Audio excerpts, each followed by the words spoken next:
मेरी शादी वाले दिन मेरे जीजा जी ने मुझे गिफ्ट दिया और कहा इसे अपनी पहली औलाद के होने पर खोलना। मुझे बहुत हैरत हुई कि इसमें ऐसा क्या है। मैंने वह गिफ्ट ले जाकर स्टोर रूम में रख दिया और मैं इस बात को भूल गई। मेरे बेटे की दूसरी सालगिरह पर जब मैं स्टोर रूम की सफाई कर रही थी तभी मेरी नज़र उस गिफ्ट पर पड़ी। मैंने उस गिफ्ट को खोल कर देखा तो मेरे पैरों तले से ज़मीन निकल गई। भागकर कमरे में गई और अपने बेटे को लेकर हॉस्पिटल पहुंची। वहां पता चला कि मेरा नाम सुजाता है। हम 3 भाई बहन थे। बचपन में जब हम लोग किसी चीज़ के लिए लड़ते झगड़ते तो दादी हमें बहुत डांटती, कहती तुम लोगों को दुनिया का सारा ऐशो आराम मौजूद है, फिर भी तुम थोड़ी थोड़ी सी चीज़ के लिए ऐसे लड़ते हो जैसे तुम्हें कोई चीज़ मिलती ही ना हो। तुम क्या जानो पैसा कैसे कमाया जाता है। एक बार दादी ने ही हमें अपने पास बैठा कर बताया था कि हम शुरू से इतने अमीर नहीं थे। एक ऐसा भी वक्त था जब 2 वक्त का खाना भी नहीं मिलता था। बहुत बुरे हालात थे। तुम्हारे बाप ने बहुत बुरे दिन देखे हैं और वह बुरे हालातों में तुम्हारे पापा का उसके किसी भाई बहन ने या किसी रिश्तेदार ने साथ नहीं दिया था। हमारी कुछ ज़मीन अभी थी लेकिन उन्हीं ज़मीनों पर कुछ लोगों ने ज़बरदस्ती कब्जा कर लिया था। वह दिन बहुत ही बुरे थे। ज़मीनों के लिए तुम्हारे पापा ने रिपोर्ट भी कराई लेकिन किसी ने रिपोर्ट दर्ज नहीं की क्योंकि सब लोग आपस में मिले हुए थे। तुम्हारे पापा बार बार थाने के चक्कर लगा रहे थे लेकिन कोई कार्रवाई नहीं हो रही थी। एक बार तुम्हारे पापा थोड़े सख्त हुए तो पुलिस वालों ने कहा रिपोर्ट दर्ज नहीं हो सकती। तुम्हें एक बार में समझ में नहीं आता क्या? तुम्हें अपनी जान प्यारी नहीं है? अपने बच्चों का मुंह देखकर तुम्हारे पापा खामोश हो गए लेकिन फिर भी उन्होंने हिम्मत नहीं हारी थी।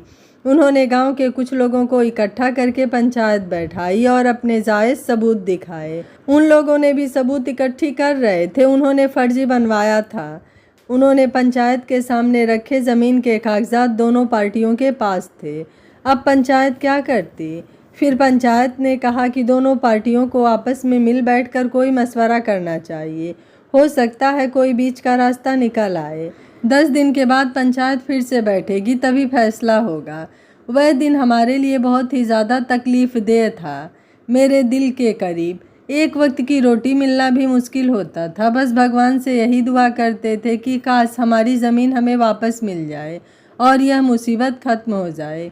सारी बातें कहते कहते दादी की आंखों में आंसू आ गए थे। मैंने दादी को चुप करा दिया और बोला दादी आगे बताओ ना, अभी फिर क्या हुआ? हमारी ज़मीन हमें वापस मिल गई? पंचायत का क्या फैसला रहा? दादी बोली जब भगवान चाहे तो सब अच्छा ही अच्छा होता है, लेकिन अगर हमारी किस्मत ही खराब हो तो सब कुछ बुरा होता है। बनते काम भी बिगड़ जाते हैं। लेकिन शायद भगवान की हम पर कृपा दृष्टि हो गई थी क्योंकि तुम्हारे पापा को उनके पुराने दोस्त मिल गए जो कि एक वकील थे। जब तुम्हारे पापा ने यह सारी बातें उन्हें बताई तो उन्होंने कहा कि तुम फिक्र मत करो, मैं सब कुछ हैंडल कर लूँगा। जब पंचायत बैठी तो पापा के वह वकील दोस्त सारे पेपर लेकर आ गए और उनकी दलीलों से सारी पंचायत का मुंह बंद हो गया। हमारी ज़मीन पर कब्जा करने वाले लोग अब लड़ाई झगड़े पर उतारू हो गए। हम लोगों को कहने लगे कि हम लोग ये नकली पेपर बनवा कर लाए हैं, यह असली पेपर नहीं है। वकील साहब ने कहा आपके पास क्या सबूत है कि यह असली पेपर नहीं है? वकील साहब ने उन्हें अपनी बातों में ऐसा उलझाया कि उन्होंने अपने मुंह से खुद ही स्वीकार कर लिया, असली पेपर तो हमने चुरा लिए थे, फिर आप असली पेपर कैसे ला सकते हैं? उन लोगों के मुंह से यह बात सुनते ही पंचायत ने कहा कि बस अब फैसला हो गया है, यह ज़मीन तुम्हारी नहीं महेश जी की है। उसके बाद ज़मीनों पर कब्जा करने वाले लोगों को पुलिस के हवाले कर दिया गया। पंचायत के फैसले के बाद तुम्हारे पापा ने सारी ज़मीनें बेच दी और यहाँ आकर हम रहने लगे। अपना घर बनवाया और अपना कारोबार शुरू किया और फिर भगवान की कुछ ऐसी कृपा हुई कि कारोबार चल निकला और अब हम अच्छे से ज़िंदगी बसर कर रहे हैं। इसलिए मैं तुम लोगों से कहती हूँ कि जो चीज़ आसानी से मिल जाए उसकी कदर करो। यह मत सोचो कि यह चीज़ हमें इतनी आसानी से मिल गई है तो उसकी कोई अहमियत नहीं। जब से दादी ने यह बात बताई थी तब से भाई चुप चुप रहने लगे थे। पहले वो बेतहाशा पैसा खर्च करते, पढ़ाई पर भी ध्यान नहीं देते, अपने यार दोस्तों पर खूब पैसा लुटाते थे, लेकिन अब ज़्यादातर अपने कमरे में बंद रहते और पढ़ाई करते रहते थे। मुझे टेंशन होने लगी। एक बार मैं भाई के कमरे में गई और पूछी, भाई क्या बात है, आप कुछ बदले बदले से लगते हैं। भाई ने मेरी ओर मुस्कुराते हुए देखा और बोले, हाँ मैं बदल गया हूँ जब से मुझे दादी ने यह बात बताई कि किस तरह पापा ने कितना संघर्ष करके यह पैसा इकट्ठा किया है, कितने मुसीबतें उठाई है, तब जाकर ये ऐसो आराम हमें मिला है। पहले मुझे इस बात की कोई कद्र ही नहीं थी, मैं बस अपनी मस्ती में मस्त था। कभी ध्यान ही नहीं दिया कि पापा ने यह सब कुछ कैसे हासिल किया होगा। यह सब कुछ हासिल करने के लिए कितनी मेहनत की है, कितनी तकलीफ उठाए हैं। लेकिन अब मुझे समझ आ गया है, इसलिए मैंने सोच लिया है कि अब मैं अपने पापा का सहारा बनूंगा। भाई की बात सुनकर मुझे बहुत खुशी हुई। मेरे साथ साथ बाहर दरवाजे पर खड़ी मेरी बहन को भी मेरी भाई की बातों से बहुत ज़्यादा खुशी हुई थी। बंद कमरे में आई और भाई के सिर पर हाथ रखते हुए कहा, मुझे बहुत खुशी है कि तुमने वक्त रहते हालातों को समझा और खुद को बदलने का फैसला किया। घर में मेरी बड़ी बहन सीमा के रिश्ते की बात चल रही थी। पापा के दोस्त थे, उनका बेटा समीर दीदी से प्यार करने लगा था। काफ़ी दिनों से हमारे घर आना जाना भी था और आज उस रिश्ते को डन कर दिया गया था। घर में सब लोग बहुत खुश हैं। शादी की तैयारियां हो रही थी, घर मेहमानों से भरा पड़ा था। मुझे तो शोर शराबा वैसे भी बहुत पसंद है, इसलिए मैं खूब मस्तियाँ कर रही थी। दीदी को मायूस बैठा दिया गया था कि तभी समीर दीदी से मिलने हमारे घर पहुँचे। वो लोग थोड़ा खुले विचारों के थे, इसलिए इस बात को ज़्यादा अहमियत नहीं देते थे कि शादी से ठीक पहले इस कदर होने वाली दुल्हन से मिलना ठीक नहीं है। लेकिन हमारे घर में ऐसा नहीं था और ख़ासकर दादी तो पुराने ख्यालों की थी। समीर के मुंह से दीदी से मिलने की बात सुनकर दादी का तो मुंह बन गया। लेकिन मेरी मम्मी बोली कि समीर बेटा, मैं मानती हूँ कि वक्त तो बदल गया है, लोग खुले विचारों के हो गए हैं, लेकिन हम लोग अभी इतने मॉडर्न नहीं हुए हैं कि शादी से कुछ दिन पहले ही दूल्हा अपनी दुल्हन से मिलने चला आए। मम्मी की बात सुनकर समीर बोले, मैं मानता हूँ आंटी कि मुझे नहीं आना चाहिए, लेकिन क्या करूँ, दिल के हाथे मजबूर था। बस एक नज़र अपनी होने वाली दुल्हन को देखना चाहता हूँ। मैं भी वहाँ पर मौजूद थी। समीर की बात सुनकर मैंने कहा, क्या मम्मी जी, आपने अभी से अपने दामाद की क्लास लेना शुरू कर दी? देखिए मम्मी जी, यह कहीं आपका बदला दीदी से ना ले। मेरी बात सुनकर समीर बोले, कैसी बात करती हो साली साहिबा, हमारी ऐसी मजाल कहाँ कि आपकी दीदी से बदला लें।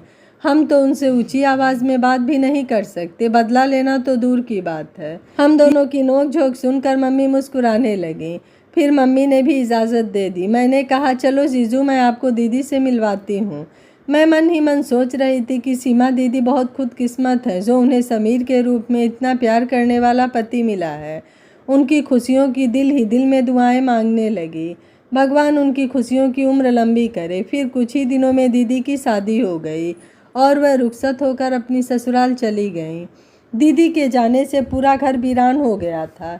दीदी बहुत ही मोहब्बत वाली थी, हर किसी का बहुत ही अच्छे से ध्यान रखती थी, हर किसी पर अपनी मोहब्बत लुटाती थी। दीदी की बहुत याद आती थी। दीदी की शादी के बाद जहाँ मम्मी जी खुश तो थीं, लेकिन उदास बैठी हमेशा दीदी को याद करती रहती थी। मम्मी उदास बैठी थी। मम्मी के पास आकर मैं भी बैठ गई और उनके गले से लगते हुए बोली, मम्मी, यह भी कोई ज़िंदगी है? लड़कियों कोई पैदा कहाँ होती हैं, फिर वहाँ किसी दूसरे के घर चली जाती हैं। आसान नहीं होता उस घर को छोड़ना जहाँ उनका बचपन गुजरा होता है। मुझे हमारा बचपन याद आने लगा कि कैसे हम तीनों बहन भाई आपस में खेलते थे, छोटी छोटी बातों पर लड़ते झगड़ते थे और जल्दी ही मान भी जाते थे। अच्छे दिन कितनी जल्दी निकल जाते हैं, पता ही नहीं चलता। फिर मैंने मम्मी से कहा, मम्मी, क्या दीदी भी हमें याद करती होंगी? क्या वह भी हमारे बिना उदास होंगी? मम्मी ने प्यार करते हुए कहा, हाँ बेटा, बेटियों के लिए यही दस्तूर है, उन्हें एक न एक दिन अपने पति के घर जाना ही होता है। बस भगवान उनकी किस्मत अच्छी करें और उन्हें प्यार करने वाला पति मिले। दीदी की शादी को 5 महीने हो चुके थे। वह अपने पति के साथ घूमने विदेश गई थी। दीदी जब आ गई थी तो मैं और मेरा भाई निखिल उनसे मिलने भी गए थे। दीदी ने बताया कि समीर बहुत अच्छे हैं और उनका बहुत अच्छे से ख्याल रखते हैं। मैं और निखिल बहुत देर तक दीदी के पास बैठे बातें करते रहे थे। वक्त का पता ही नहीं चला और शाम हो गई। जब एहसास हुआ तो फिर हम घर वापस आए। कुछ दिनों से दादी बीमार रहने लगी थी, शायद उम्र का तकाजा था। काफ़ी बूढ़ी हो गई थी। दादी बहुत अच्छी थी, मुझे दादी से बहुत प्यार था। मुझे उनसे बातें करना अच्छा लगता था। जब से दादी बीमार हुई थी मैं ज़्यादातर उनके पास रहने की कोशिश करती। पापा और मेरा भाई निखिल भी ज़्यादा से ज़्यादा दादी के पास रहते और उनकी सेवा करते। हम सबको दादी से बहुत प्यार था, लेकिन हमारी ज़िंदगी में दादी का साथ इतना ही लिखा था। एक रात दादी की तबीयत ज़्यादा खराब हो गई। सब लोग उन्हें हॉस्पिटल लेकर भागे, लेकिन जब तक वह भगवान को प्यारी हो चुकी थी। दादी हम सबको रोते बिलखते छोड़कर इस दुनिया से जा चुकी थी। पापा का रो रो कर बुरा हाल था। आखिर माँ को खोने का दुख एक बच्चा ही समझ सकता है। दादी की खबर सुनकर दीदी भी भागी भागी आई थी। समीर जीजू ने उन्हें वहीं रुकने को कह दिया था कि जब तक तुम्हारा मन करे तब तक तुम रुक सकती हो। दीदी के आने से घर में थोड़ी रौनक हो गई थी। मुझे भी बहुत अच्छा लग रहा था। हम रात भर जाग कर दादी की बातें करते थे। दादी कितनी अच्छी थी, ऐसा लगता जैसे अभी भी दादी हमारे बीच मौजूद है। अभी कल ही की तो बात थी कि दादी हमें अपने पास बैठाकर दुनिया जहान की बातें सुनाती रहती थी। समय धीरे धीरे गुजरता गया और दादी को हमारे बीच से गए हुए पूरे 4 साल गुजर गए। इस बीच मैं मौसी भी बन गई। दीदी ने एक प्यारे से गोल मटोल बेटे को जन्म दिया था। सोनू हम सब की जान था। मैं तो मौसी बनकर फूली नहीं समा रही थी। नाना बनने की खुशी पापा से भी संभाले नहीं संभल रही थी। वह भी बहुत खुश थे। पापा का जब भी मन होता वह समीर जीजू को फ़ोन कर देते कि भाई मेरे नवासे को मेरे पास छोड़ जाओ, उसकी बहुत याद आ रही है। और समीर जीजू भी फ़ौरन मान जाते और दीदी और सोनू को हमारे घर छोड़ जाते।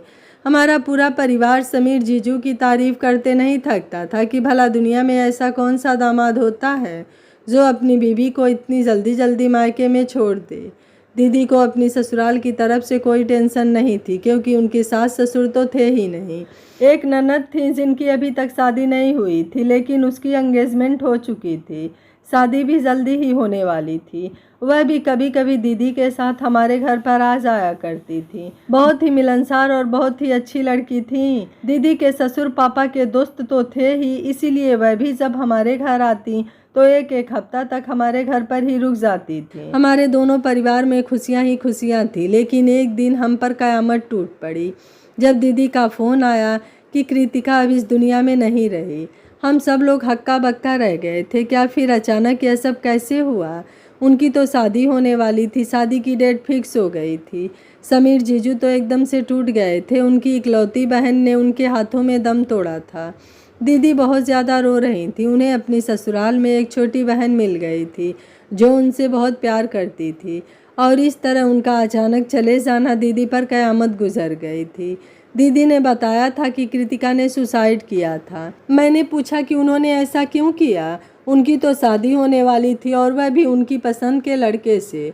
फिर ऐसा क्या हुआ कि कृतिका दीदी को सुसाइड करना पड़ा? दीदी ने बताया कि बाकी सारी बातें तो पता नहीं, लेकिन शादी से 2 दिन पहले कृतिका का होने वाला पति घर आकर शादी के लिए मना कर दिया था, और शायद फिर कृतिका ये सदमा बर्दाश्त नहीं कर सकी, इसलिए उसने सुसाइड कर लिया। कुछ और भी बात थी जो मुझे लगा शायद दीदी हम लोगों से कुछ छुपा रही थी। मैंने भी ज़्यादा कुरेदना सही नहीं समझा और चुप हो गई। धीरे धीरे सब कुछ रूटीन पर आने लगा था। जाने वाले चले जाते हैं, लेकिन उनके पीछे अपनी ज़िंदगी कोई ख़त्म नहीं करता। जाने वाले चले जाते हैं, लेकिन उनके पीछे अपनी ज़िंदगी को ख़त्म नहीं किया जाता। सब कुछ धीरे धीरे नॉर्मल हो गया था। हाँ, जाने वाले की कमी कोई पूरी नहीं कर सकता, उनका दुख तो हमेशा रहता ही है। लेकिन सब लोग अपने अपने रूटीन में लौट आए थे। लेकिन बहन को खोने का दुख समीर जीजू के चेहरे पर साफ दिखता था।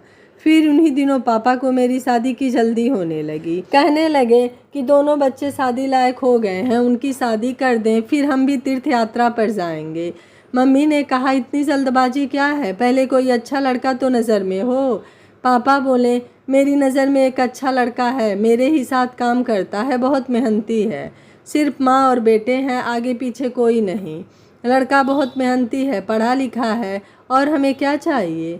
मम्मी बोली लेकिन हम लड़की वाले हैं, इस तरह लड़के से अपने मुंह से नहीं कह सकते कि हमारी लड़की से शादी कर लो। पापा बोले वह सब तुम मुझ पर छोड़ दो, मुझे पता है कि लड़का शादी के लिए राज़ी हो जाएगा, तुम बस शादी की तैयारियां करो। फिर पापा ने किसी तरह लड़के से बात कर ली। लड़का और लड़के की माँ दोनों शादी के लिए राज़ी थे। फिर छठ मंगनी और पट ब्याह हो गया। जीजू दीदी को पहले ही छोड़ गए थे, कहा था मुझे कुछ काम है, शादी वाले दिन ही आऊँगा। मेरी शादी पर दीदी बहुत खुश थी और अपने दिल के अरमान निकाल रही थी। ठीक है, शादी वाले दिन जीजू भी आ गए। मेरी और नैतिक की शादी सकुशल संपन्न हो गई और मेरी विदाई का समय भी आ गया। लेकिन पता नहीं क्यों मुझे जीजू कुछ परेशान से लग रहे थे।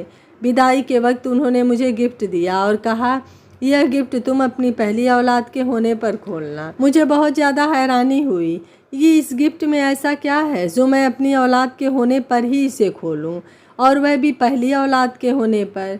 मैं विदा होकर ससुराल आ गई। उस गिफ्ट को मैंने स्टोर रूम में रख दिया। मेरी और नैतिक की शादी के शुरू के कुछ महीने तो बहुत ही खुशहाल गुजरे थे। वो मेरा बहुत ध्यान रखता था, लेकिन धीरे धीरे मुझे लगने लगा कि वह एक अच्छा इंसान नहीं है।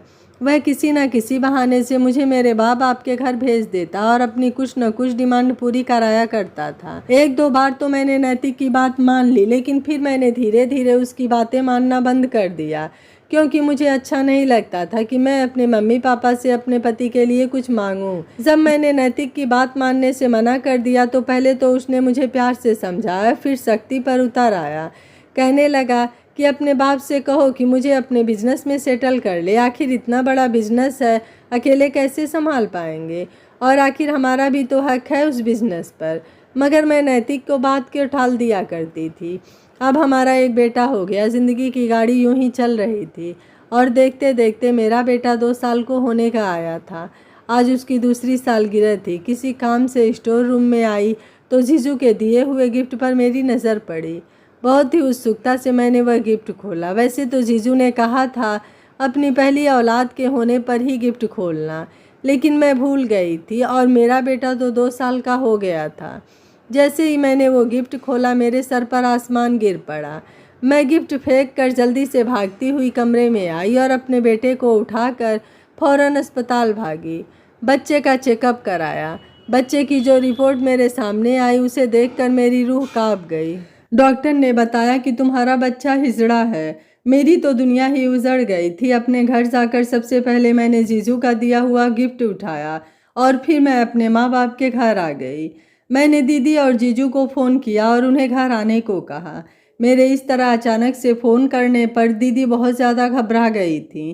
फ़ौरन ही वह जीजू को लेकर हमारे घर आ गईं। मैं रोते हुए दीदी से लिपट गई थी। मैंने कहा, जीजू आपने मेरे साथ इतना बड़ा जुल्म क्यों किया? आपने अपनी बहन की मौत का बदला मुझसे क्यों लिया? मैंने आपका क्या बिगाड़ा था? यह बात आप मुझे शादी से पहले भी बता सकते थे जीजू।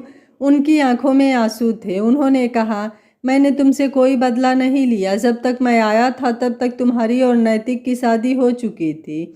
मैं कुछ भी कर नहीं सकता था। दीदी हैरान और परेशान थी। कभी मुझे देखती और कभी समीर जीजू की तरफ देखती। आखिर समीर बोलिए, कोई मुझे भी तो बताओ कि आखिर हुआ क्या है। फिर मैंने दीदी को बताना शुरू किया कि दीदी, समीर जीजू ने जो मुझे गिफ्ट दिया था वह मैंने आज खोल कर देखा तो उसमें एक कैमरा था और यह लेटर रखा था। लेटर में लिखा था कि तुम्हारी औलाद हिजड़ा होगी। लेटर पढ़ते ही मैं अपने बच्चे को लेकर अस्पताल भागी थी और अस्पताल में डॉक्टरों ने चेक करने के बाद बता दिया कि हाँ, मेरा बच्चा हिजड़ा है। जीजू ने यह लेटर शायद मुझे इसलिए लिख दिया था क्योंकि शायद जीजू को अपनी मरती हुई बहन की बद्दुआ पर पूरा यकीन था। कृतिका ने मरते टाइम नैतिक को बद्दुआ दी थी कि तुम्हारा पूरा वंश खत्म हो जाएगा, तुम्हें कोई पानी पिलाने वाला भी नहीं होगा, तुम्हारी औलादें हिजड़ा पैदा होंगी। उस गिफ्ट पैक में एक कैमरा भी था जिसे मैंने दीदी और जीजू के सामने ही चलाया, जिसमें कृतिका के मरने के टाइम का आखिरी वीडियो था, जिसमें वो चीख चीख कर नैतिक को बद्दुआ दे रही थी। फिर समीर जीजू बताने लगे कि नैतिक और कृतिका एक दूसरे को पसंद करते थे, लेकिन नैतिक की डिमांड बढ़ती ही जा रही थी। बार बार कृतिका पर प्रेशर डालता, कभी किसी चीज़ के लिए तो कभी किसी चीज़ के लिए। एंड शादी के टाइम उसने कृतिका से कहा कि मुझे गाड़ी के पैसे अभी कैश में चाहिए। कृतिका ने मना कर दिया क्योंकि वह पहले ही बहुत ज़्यादा परेशान हो चुकी थी नैतिक की डिमांड को पूरा करते करते। और फिर इसी बात से गुस्सा होकर नैतिक ने कृतिका को धमकी दे डाली कि मैं तुमसे शादी नहीं करूँगा।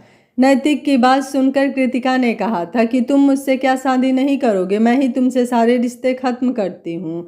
कृतिका की बात सुनकर नैतिक बौखला गया और इससे पहले कृतिका की तरफ से इनकार उसके घर तक आता, नैतिक खुद ही कृतिका के घर आ गया और उसने सब मेहमानों के बीच में शादी न करने का ऐलान कर दिया। सारे मेहमानों में बातें होने लगी कि आखिर ऐसी क्या बात हो गई जो दूल्हा खुद ही शादी करने के लिए मना कर रहा है। जब कृतिका ने उसकी पोल पट्टी खोलनी चाही, इससे पहले ही नैतिक ने कृतिका पर एक ऐसा इल्ज़ाम लगा दिया जिसे सुनकर कृतिका कुछ बोल ही नहीं पाई थी। नैतिक ने कहा था कि समीर जी, पहले अपनी बहन की जांच कराओ, उसकी डॉक्टरी जांच कराओ, क्योंकि तुम्हारी बहन तो लड़की ही नहीं है, वह एक हिजड़ा है और एक हिजड़े से कोई लड़का शादी कैसे कर सकता है। नैतिक की बात सुनकर जहां समीर सन्नाटे में आ गया था, वहीं कृतिका भी दिल थाम कर बैठती चली गई थी। सारे मेहमानों में बातें हो रही थी और इधर उधर की बातों से परेशान होकर ही कृतिका ने सुसाइड किया था, क्योंकि लोगों की जुबान तो नहीं पकड़ सकती थी ना।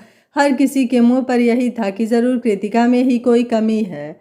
समीर जी बोले, शादी वाले दिन जब मैंने नैतिक को देखा तो मैं अंदर तक हिल गया था। मैं चाहता था कि अभी जाकर नैतिक का गिरेबान पकड़ लूं और उसे इतना मारूं कि वह अपनी शक्ल भी ना पहचान पाए।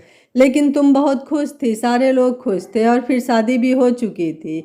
कुछ भी नहीं हो सकता था। मैंने अपने दीदी की तरफ देखा और कहा, दीदी यह सब बातें आपको भी तो पता होंगी, फिर आपने मुझे क्यों नहीं बताया?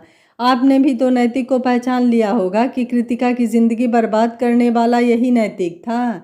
दीदी रोते हुए बोली, यहाँ मैंने उसे पहचान लिया था, लेकिन जब वह बारात लेकर आया तब उसके चेहरे पर सेहरा पड़ा हुआ था, तब मैंने उसे नहीं देखा था। तुम्हारे सामने फेरे लेते हुए मैंने उसे देख लिया था, लेकिन तब तक बहुत देर हो चुकी थी। लेकिन फिर भी मैंने कुछ कहने के लिए मुंह खोला ही था कि समीर ने मुझे रोक दिया था। समीर को लगा था शायद नैतिक अब सुधर गया हो, क्योंकि नैतिक ने दहेज लेने से भी उस समय मना कर दिया था। मैंने नैतिक का घर हमेशा हमेशा के लिए छोड़ दिया था। मुझे डर था कृतिका की बद्दुआ पीछा नहीं छोड़ेगी, हमारी और औलादें भी ऐसी ही होंगी। नैतिक को तो अपनी गलती का कोई पछतावा ही नहीं था। जो मैंने यह सब कुछ उसे बताया तो उल्टा वो मुझ पर ही सवार हो गया। मैंने भी ज़्यादा बहस नहीं की और हमेशा हमेशा के लिए नैतिक के घर को छोड़ दिया। मेरा बेटा कुछ ही समय तक मेरे साथ रहा और फिर वह भी भगवान को प्यारा हो गया। अब मेरी ज़िंदगी में बस एक खालीपन है। खुद को हमेशा कमरे में बंद रखती हूँ, बहुत कम बाहर निकलती हूँ। मेरे साथ हुए हादसे से मम्मी पापा भी बहुत परेशान हैं। मेरी तो हालत का जिम्मेदार पापा खुद को मानते हैं। लेकिन मैंने पापा को समझाया कि पापा, इसमें आपका कोई दोष नहीं है, जो किस्मत में होता है वही होकर रहता है। मम्मी पापा चाहते हैं कि अब मैं दूसरी शादी कर लूं, लेकिन मैंने मम्मी पापा को मना कर दिया है कि ज़िंदगी का मकसद सिर्फ शादी ही नहीं। मैंने तो NGO ज्वाइन कर लिया है, जहां मैं गरीब बेसहारा लड़कियों की सहायता करती हूं और मुझे यह सब काम करके बहुत अच्छा लगता है। मेरे दिन को सुकून मिलता है। आज मैं बहुत लोगों का सहारा बनकर बहुत खुश हूँ और अपनी ज़िंदगी को सार्थक मानती हूँ। आपको यह मेरी कहानी कैसी लगी, आप मुझे अपनी राय कमेंट बॉक्स में ज़रूर दीजिएगा। वीडियो पसंद आया है तो वीडियो को लाइक, शेयर एंड चैनल को सब्सक्राइब कर लीजिएगा। Thank you for watching. मिलते हैं अगली कहानी में।